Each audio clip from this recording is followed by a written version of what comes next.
Bukan. You tengok ini makam ya barang. Tepi jalan lori semua mari. Diorang tak nak.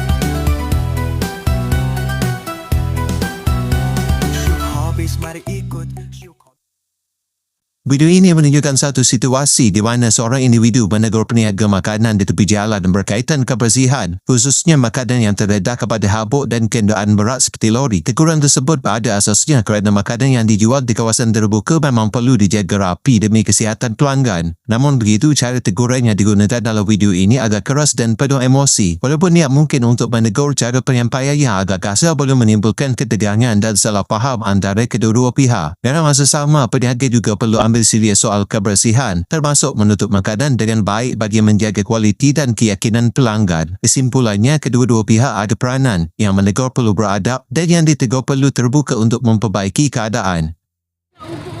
Bukan. You tengok ini makam ya barang. Tepi jalan lori semua mari.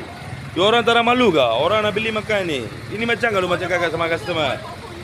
Kak, ini makam ya barang. Kakak kasih tutup. Orang minta you panggil tutup. Itu pun tak boleh tutup. Apalah kalau tengok tepi jalan ya barang, makan ya barang, lori ada, semua ada. Apa lu gila ke? Orang nak beli pun ni macam lu cakap. Lu tengok besok lu tak boleh buka ni tempat kedai. Syuk habiskan bira kong si tiada takut.